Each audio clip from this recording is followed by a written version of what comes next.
सुना होगा कि अगर पृथ्वी के बाद किसी दूसरे ग्रह पर जीवन की कल्पना की जा सकती है तो वो है मंगल ग्रह। हालांकि वैज्ञानिकों का मानना है कि हमारा ब्रह्मांड इतना बड़ा है तो ऐसा कैसे हो सकता है कि उसमें केवल और केवल पृथ्वी पर ही जीवन संभव हो। उनके अनुसार ब्रह्मांड पर और भी ऐसे ग्रह मौजूद हैं जिसमें जीवन पनपता है, जीवन जिया जाता है, और वो हमारे जैसे हैं या नहीं ये तो नहीं पता, पर वो जीवित अवश्य होंगे। फिलहाल कुछ वैज्ञानिकों ने यह दावा किया है कि पृथ्वी पर जीवन मंगल ग्रह से यात्रा करके ही आया है। अब इस बात में कितनी सच्चाई है इसकी पुष्टि मैं नहीं करता, लेकिन क्या कभी मंगल ग्रह पर जीवन था तो उसका जीवन कैसे और कब नष्ट हुआ, ये सबसे बड़ा सवाल है। ये एक ऐसा प्रश्न है जिसका उत्तर हर कोई जानना चाहता है।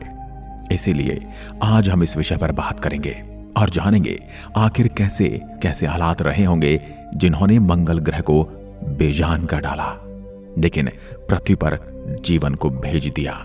ये बात तो आप भी जानते होंगे कि सभी ग्रहों का जन्म तारे से होता है और हमारे सौरमंडल के सभी ग्रह भी हमारे सूर्य से ही जन्म लेते हैं। अब हमारा सूरज सबसे गर्म पिंड है, इसलिए इसमें जन्मे सभी ग्रह भी बेहद गर्म रहे होंगे। लेकिन ग्रहों के पास खुद से गर्मी पैदा करने का कोई जरिया नहीं था, इसलिए उन्होंने ठंडा होना शुरू कर दिया। ये प्रक्रिया करोड़ों साल तक यूं ही चलती रही। मंगल ग्रह जो कि पृथ्वी से काफी छोटा है और सूर्य से भी इसकी दूरी कहीं ज्यादा है, इसलिए मंगल ग्रह पर करोड़ों साल पहले ही आदर्श तापमान बन गया था।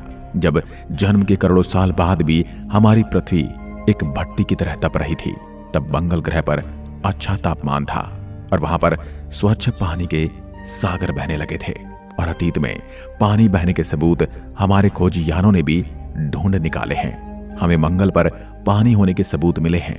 मंगल के इन्हीं महासागरों में सूक्ष्म बैक्टीरिया जन्म लेने लगे और किसी भी ग्रह पर जीवन की शुरुआत बैक्टीरिया के रूप में ही होती है, जबकि बड़े जीव बनने के लिए फिर उन्हें एक लंबा समय तय करना होता है, एक लंबी यात्रा से गुजरना होता है, जबकि मंगल ग्रह पर उन्हें वो समय नहीं मिला, क्योंकि तभी एक एस्ट्रॉयड तेज गति से होता हुआ मंगल ग्रह से टकरा गया, जिससे हजारों परमाणु बम के बराबर उस एस्ट्रॉयड से ऊर्जा निकली और उससे मंगल ग्रह का ऊपरी हिस्सा समाप्त हो गया। इस टकराव से मंगल ग्रह के बैक्टीरिया अपने आप नष्ट हो गए। उसी समय एक और ग्रह घूमता हुआ हमारी पृथ्वी से टकराया और पृथ्वी के दो टुकड़े हो गए। हाँ, यह बात और है कि तब पृथ्वी पर कोई जीवन था ही नहीं, तो उस टक्कर से पृथ्वी के जो टुकड़े हुए उनमें से एक टुकड़े पर तो हम रहते हैं और जो बचा दूसरा टुकड़ा उसे हम आज चांद कहते हैं।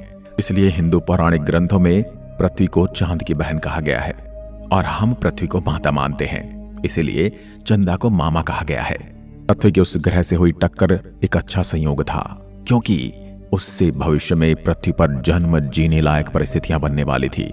साल 2014 में नासा के रोवर्स ने मंगल ग्रह की एक जबरदस्त तस्वीर ली थी, क्योंकि इस तस्वीर में गोल पत्थर दिखाई दिए थे जो कि हजारों साल पानी बहने के कारण बनते हैं। साथ ही तस्वीर में काफी सारे दर्रे और नदी रूपी संरचनाएं भी थी, जिसको देखकर वैज्ञानिकों ने अनुमान लगाया कि एस्टेरॉयड की टक्कर के बावजूद भी मंगल की धरती के अंदर पानी तरल रूप में रहा होगा, क्योंकि ज्वालामुखी के फटने के कारण भाव की अवस्था में बाहर निकला। आपको यह भी पता होना चाहिए कि मंगल ग्रह पर अनगिनत ज्वालामुखी हैं।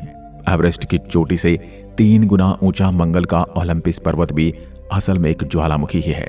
जलवाष्प के रूप में ज्वालामुखियों ने जब पानी बाहर फेंका तो मंगल पर बादल बने, जिससे बारिश हुई, जिससे एक बार फिर से मंगल ग्रह पर जीवन पनपने लगा। लेकिन ये दूसरी बार पनपने वाला जीवन भी यहाँ लंबे समय तक नहीं चल सका, क्योंकि सूर्य से ज्यादा दूरी होने की वजह से मंगल ग्रह तब काफी ज्यादा ठंडा हो गया था और उसका पानी बर्फ में जम गया था।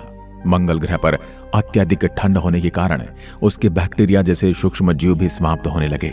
दूसरी तरफ तभी पृथ्वी का तापमान अब सही होने लगा था और चंद्रमा के गुरुत्वाकर्षण ने पृथ्वी को तब एक महत्वपूर्ण बेहतरीन स्थिति प्रदान की, जबकि ऐसी स्थिरता मंगल ग्रह पर नहीं थी, क्योंकि उनके दोनों उपग्रह बेहद छोटे हैं और उनका गुरुत्वाकर्षण बल मंगल ग्रह को एक धुरी पर बांधने लायक नहीं है।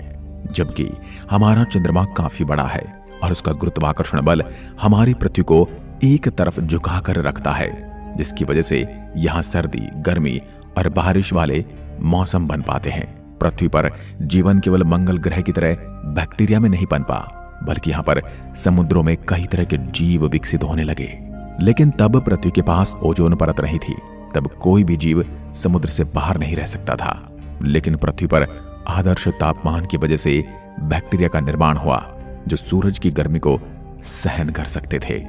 उस अनोखे घटनाक्रम के जरिए बैक्टीरिया जीवन के लिए एक बेहतरीन पदार्थ का निर्माण करने लगे, जिसे हम ऑक्सीजन कहते हैं। तब पृथ्वी पर मंगल ग्रह से कहीं ज्यादा ऑक्सीजन बन गई थी, और जब सूरज की घातक अल्ट्रा वायलेट किरणें ऑक्सीजन के अणुओं पर गिरी, तो ऑक्सीजन के दोनों परमाणुओं ने अलग होकर ओजोन परत का निर्माण किया और पृथ्वी के चारों ओर ओजोन की मोटी परत बन गई, जो सूर्य से निकलने वाली घातक किरणों को सोखने का काम करने लगी। अब पृथ्वी का वातावरण काफी अच्छा हो चुका था और यहाँ के जीवों ने समुद्र के बाहर निकलकर धरती पर रहना आरंभ कर दिया था। मंगल को जीवन पनपने के मामले में पृथ्वी तब बहुत पीछे छोड़ चुकी थी, क्योंकि मंगल पर आधा अधूरा जन्मा जीवन पूरी तरह समाप्त हो चुका था। लेकिन धरती पर विशाल डायनासोर रहने लगे, जिन्होंने 16 करोड़ साल पृथ्वी पर राज किया।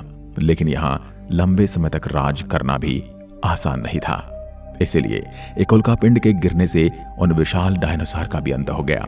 इस उल्कापिंड ने पूरी दुनिया में तबाही मचाकर रख दी थी और तापमान भी बहुत ज्यादा हो गया था।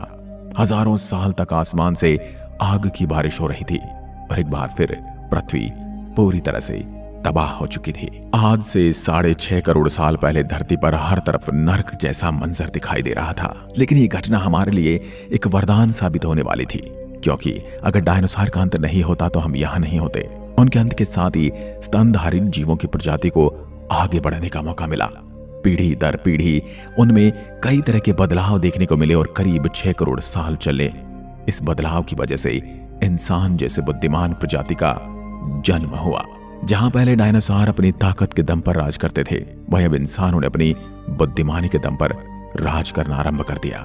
हमने यहाँ मौजूद हर साधन का इस्तेमाल करना सीखा और आज हमने इतनी तरक्की कर ली है कि धरती के किसी भी प्राणी का आसानी से खात्मा कर सकते हैं। दोस्तों, ये तो आप मानते ही होंगे कि जीवन की संरचना आसान नहीं है, क्योंकि जीवन केवल ऐसे ग्रहों पर पनपता है जहां परिस्थिति आदर्श हो और तापमान इतना आदर्श हो कि जल तरल अवस्था में रह सके, जहां हमारे चांद जैसा एक बड़ा उपग्रह भी हो जो अपने ग्रह को एकदम स्थिर रखे, जहां ओजोन लेयर हो जो सूरज की हानिकारक किरणों से बचाए रखे, और जिस ग्रह की अपनी चुंबकीय शक्ति भी हो ताकि सौर तूफान के जीवन सुरक्षित रह सके। भले ही दोस्तों ब्रह्मांड में अरबों ग्रह हों, लेकिन हमारी पृथ्वी जैसी आदर्श परिस्थितियां बहुत कम ग्रह पर रही होंगी। हाँ, ऐसा भी नहीं है कि इस ब्रह्मांड में केवल हमारा ही ग्रह ऐसा है जहां अच्छा तापमान है, लेकिन उन ग्रहों पर एलियन भी वैसे ही राज करते हैं जैसे हम पृथ्वी पर रहते हैं। जब तक पृथ्वी पर आदर्श परिस्थितियां रहेंगी तब तक हम इंसान ऐसे ही रहेंगे, लेकिन हालात भी ऐसे कब तक रहेंगे? क्योंकि ऐसे अनेक कारण हैं जिससे फिर से पृथ्वी के हालात बिगड़ सकते हैं, ठीक वैसे ही जैसे 6.5 करोड़ साल पहले हुआ था। और डायनासोर की तरह हमारा भी खात्मा हो जाएगा। क्या पता किसी एस्ट्रॉयड से हमारी पृथ्वी टकरा सकती है, या फिर किसी घातक वायरस से हमारा अंत हो सकता है, या फिर हम इंसान ही परमाणु बम और जैविक हथियार का इस्तेमाल करके जीवन का खात्मा कर सकते हैं। दोस्तों, कभी ना कभी पृथ्वी से जीवन खत्म जरूर होगा, लेकिन यह भी सच है कि हम इंसानों का पूरी तरह से इस धरती से सफाया नहीं होगा, क्योंकि अभी हम इंसान इस धरती पर केवल 2 लाख सालों से ही हैं, जबकि यहाँ जीवन अरबों सालों से, जिसमें पृथ्वी ने हजारों मुसीबतों का सामना किया है और अनेकों बार यहाँ जीवन नष्ट हुआ है, लेकिन फिर भी यहाँ जीवन पनपा है। यानी जीवन हालात के हिसाब से खुद को बदल लेता है। इसलिए अब कोई अगर घटना पृथ्वी पर होती है तो उससे भले ही हमारा खात्मा हो जाए, लेकिन जीवन को उपजाने वाली परिस्थितियां यहाँ स्थायी रूप से खत्म नहीं होंगी और यहाँ एक बार फिर से जीवन पनपेगा। ठीक जैसे आज हम यहाँ पर राज करते हैं, ठीक वैसे ही यहाँ पर किसी का राज होगा। ये प्रक्रियाएं शुरू से चलती आई हैं और आगे भी चलती रहेंगी।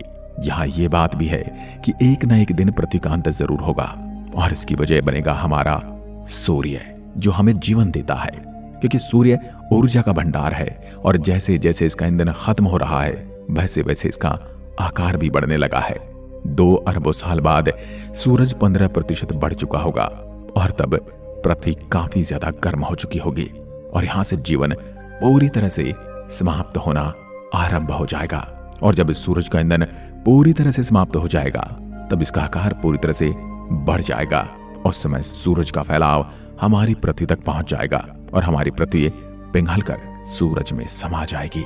इसलिए मैं इतना ही कहूंगा कि हमारी पृथ्वी अमर नहीं है और जिस तरह किसी भी चीज का जन्म होता है ठीक वैसे ही हमारी पृथ्वी का भी जन्म हुआ है और जिसका जन्म हुआ है उसका अंत अवश्य है। आज की वीडियो में बस इतना ही। अगर वीडियो पसंद आए तो लाइक कीजिए और ऐसी वीडियो देखने के लिए हमारे चैनल को तुरंत सब्सक्राइब जरूर करें। धन्यवाद।